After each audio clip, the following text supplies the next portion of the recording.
कर्ण भारतीय पौराणिक ग्रंथों में वर्णित सबसे अधिक दानवीर पुरुषों में से एक माने जाते हैं।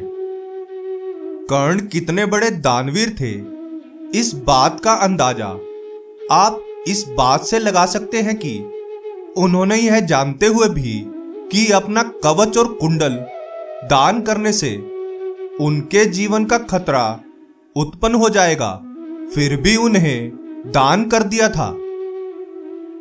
परंतु क्या आप जानते हैं कि कर्ण को भी दान स्वरूप कुछ मिला था जो उन्हें बर्बरीक ने दिया था? तो क्या था वह दान और क्यों मिला था उन्हें वह दान? यह जानने के लिए बने रहिए इस वीडियो के अंत तक, क्योंकि इस वीडियो में हम आपको बताने वाले हैं बर्बरीक ने कर्ण को दान स्वरूप क्या और क्यों दिया था।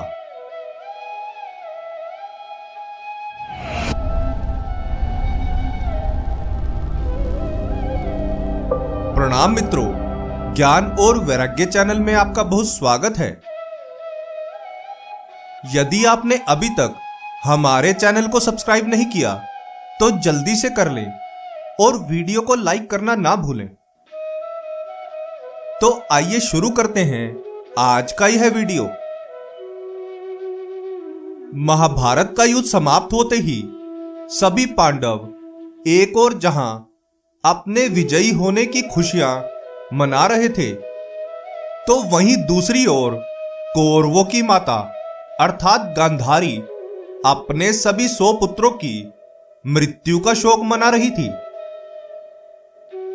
सभी 100 कौरवों के शवों को कुरुक्षेत्र की युद्ध भूमि से लाकर एक स्थान पर क्रमबद्ध तरीके से रख दिया गया था, जिन्हें देखकर गांधारी विलाप कर रही थी। तभी वहां पर भगवान श्री कृष्ण उन्हें सांत्वना देने पहुंच गए। भगवान श्री कृष्ण को देखकर गांधारी का विलाप क्रोध में परिवर्तित हो गया, क्योंकि उनके 100 पुत्रों की मृत्यु का कारण वे उन्हें ही मानती थी। उन्हें अपने पुत्रों का अधर्म और कुकृत्य नहीं दिख रहे थे, जिस कारण उनकी मृत्यु हुई थी।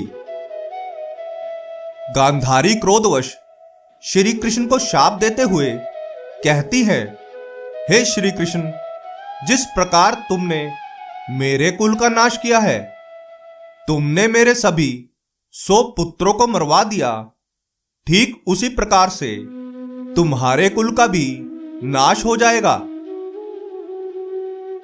श्री कृष्ण चुपचाप हाथ जोड़े और मस्तक झुकाए गांधारी के सामने खड़े रहते हैं और उन्हें कुछ नहीं कहते। इसके बाद गांधारी श्री कृष्ण से कहती हैं कि सभी कौरव भी तुम्हारे लिए पांडवों के समान ही थे, फिर तुमने क्यों पांडवों का साथ दिया और कौरवों का कुल नाश कर दिया?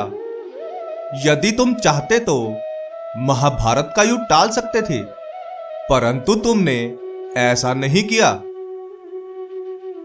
तुम गुरु द्रोण और भीष्म की मृत्यु का कारण बने, यहां तक कि तुमने तो कर्ण को भी नहीं छोड़ा, उसे भी अर्जुन के हाथों धोखे से मरवा दिया।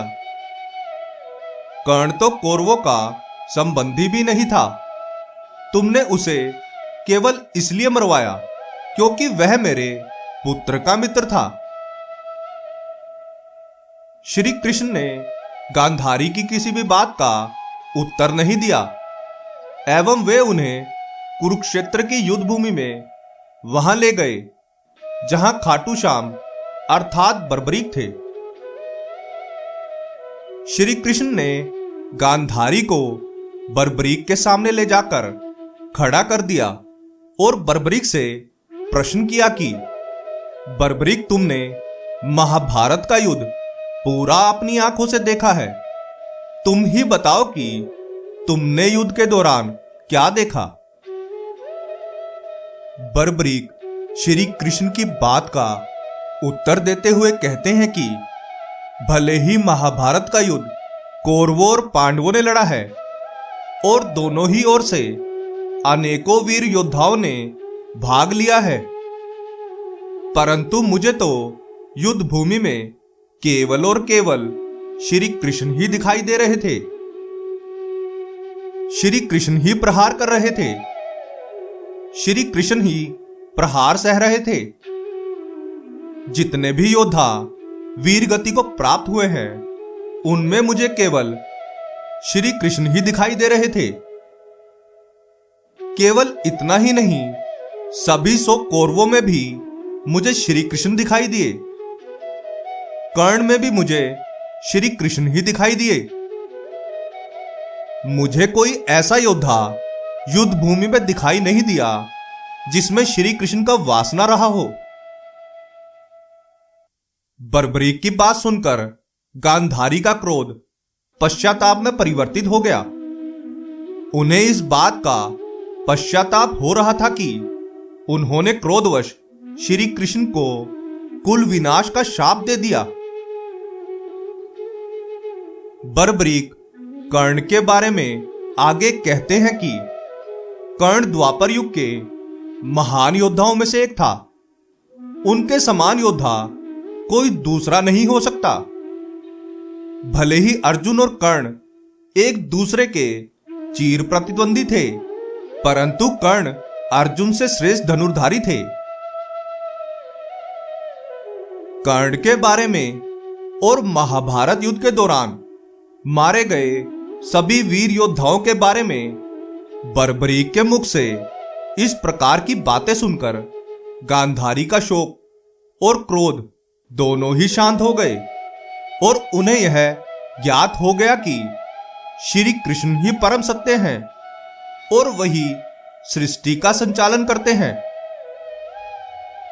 द्वापर युग के सबसे बड़े दानवीरों में से एक कर्ण को बर्बरीक ने दान स्वरूप उन्हें ख्याति प्रदान की।